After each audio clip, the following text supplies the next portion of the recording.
آپ جانتے ہیں کہ جو پاکستان تحریک انصاف کے بانی چیئرمین عمران خان صاحب، انہوں نے خیبر پختونخوا کی جو صوبائی قیادت ہے پارٹی کی، وہ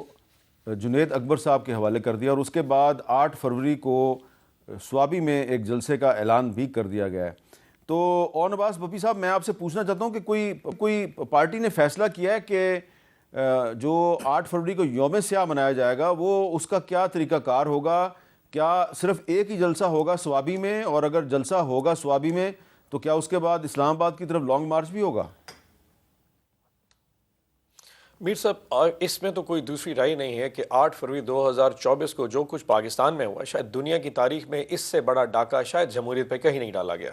جس طریقے سے الیکشن سے پری الیکشن ایک ہم پہ اوپر ایک ظلم کیے گئے، نشانات لے لیے گئے، اور اس وقت کی عدلیہ نے جس طریقے ہم پہ وار کیے، اور پھر الیکشن سے 5 دن پہلے خان صاحب کو تقریباً 20 سال کی سزائیں دے دی گئی۔ لیکن 8 فروری کی رات کو جب 10-11 بجے چیف الیکشن کمشنر، جو کہ شکر اب ریٹائر ہو گیا، پتہ نہیں کب تک جائے گا،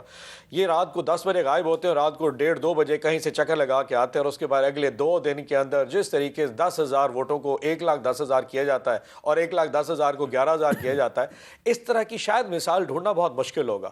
اگر ہم اس 8 فروری 2025 کو دنیا کو باور نہیں کراتے کہ پاکستان میں 1 سال پہلے الیکشن نہیں ہوا تھا، سلیکشن ہوا تھا، اور ایسا ریاست نے ایسا نظام نافذ کر دیا پاکستان کے اوپر ایسے لوگوں کا جس کی کوئی مثال بھی نہیں، جس کی کوئی گراؤنڈ ویلیو نہیں، جس کی کوئی پولیٹیکل فیس نہیں تھا، یہ سمبولکلی اس کو پروٹیسٹ کرنا، اس پہ حیت کے حوالے سے لوگوں کو اویئر کرنا، انٹرنیشنل میڈیا خاص اویئر کرنا، وہ بہت امپورٹنٹ ہے۔ بیکاز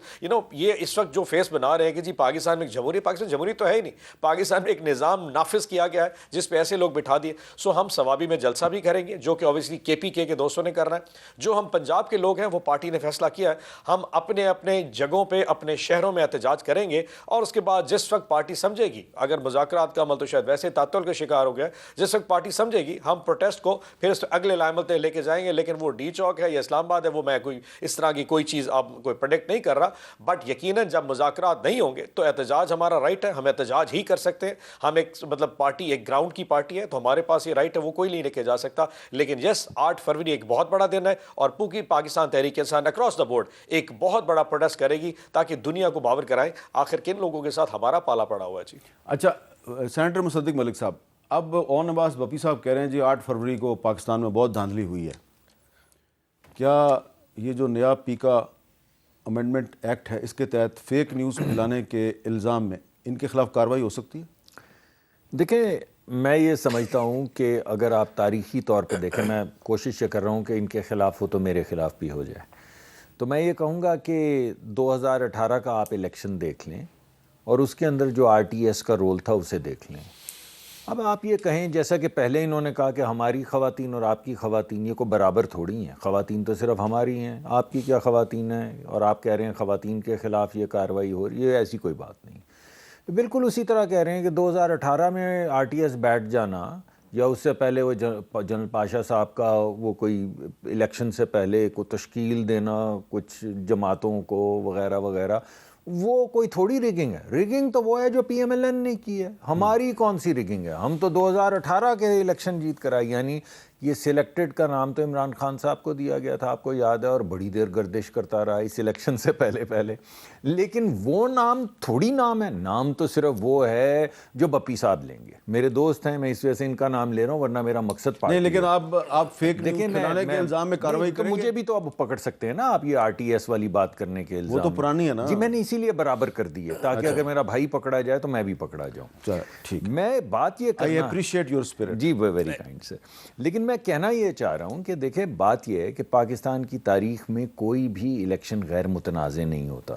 ابھی بھی جو گفتگو چل رہی تھی وہ یہ چل رہی تھی کہ یار ہم بیٹھ جاتے ہیں اور آنے والے وقت کے لیے ایک طریقہ کار طے کر لیتے ہیں کہ کوئی الیکشن ہو تو جس طرح باقی دنیا میں لوگ مبارکباد رات کو 8-10 بجے دے دیتے ہیں، تو ہمارے ہاں کبھی RTS بیٹھ جاتا ہے، کبھی آپ ہم پہ الزام لگا دیتے ہیں فارم 47 کا، ہم آپ پہ لگا دیتے ہیں RTS کا، تو اس کو کہیں رک جانا چاہیے۔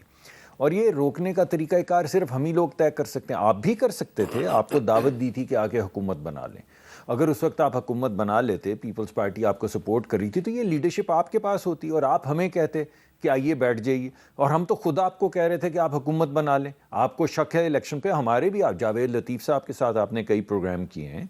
انہوں نے بھی اعتراض کیا الیکشن پہ. اور بھی ہمارے جی ٹی روڈ پہ پوری بیلٹ جو تھی ہماری جب الٹی ہے تو ہمارے بہت سے لوگوں نے اعتراض کیے. تو اس کا ایک طریقہ کار تھا, آپ یا تو لیڈرشپ رول لے لیتے اور ہم آپ کے ساتھ بیٹھ جاتے, یا اگر آپ نے ہمیں کہا حکومت بناؤ تاکہ ملک بحران میں نہ جائے, ہم نے حکومت بنائی تو اب آپ آ کے بیٹھ جائیے تاکہ کوئی طریقہ کار طے ہو جائے. لیکن وہ بچوں کی طرح, بچپن میں نہیں بچے ہوتے جو باری لے کے بھاگ جاتے ہیں, وہ وکٹیں اٹھا کے تو دوڑ لگا دیتے ہیں اپنی بیٹنگ کرنے کے بعد کہ آئی پلے اور نو پلے. تو یہ جو رویہ ہے, لیکن مذاکرات شروع ہوئے, لیکن اس کے بعد جو مذاکراتی کمیٹی کے ایک اہم رکن ہیں صاحبزادہ حامد رضا صاحب, ان کے گھر میں گھس کے چھاپا مارا اور توڑ پھوڑ کی گئی, تو اس کے بعد کیا مذاکرات ہوتے ہیں؟ دیکھیے میں ان چیزوں کو تو آپ مجھ سے تو آپ کو سپورٹ نہیں ملے گی کہ کسی کے گھر چھاپا مارا جائے یا کسی کے ساتھ گھر توڑ پھوڑ کی جائے, یہ تو میں اس کو سپورٹ نہیں کرتا ہوں. لیکن جب تک رویہ یہ رہے, پہلے 6 مہینے کیمپین یہ چلتی رہے کہ پہلے خان صاحب کو چھوڑیں تو مذاکرات ہوں گے, پھر کیمپین یہ چلے کہ خان صاحب کو چھوڑ رہے تھے وہ مانے نہیں, پھر کیمپین جب سزا ہو جائے تو وہ بات ہی ختم ہو جائے, جو باقی رہنماؤں کو چھوڑنا تھا وہ مقدمہ ہی ختم ہو جائے. جیسے خان صاحب کو سزا ہوئی تو اس کے بعد کوئی ذکر نہیں ہے کہ کس کو چھوڑنا ہے کس کو پکڑنا ہے, نہ الیکشن کا ذکر کر رہے ہیں نہ کوئی طریقہ کار کا ذکر کر رہے ہیں. آج عمر ایوب صاحب نے کہا ہے کہ چیف الیکشن کمشنر کی مدت ختم ہو گئی ہے, اس کو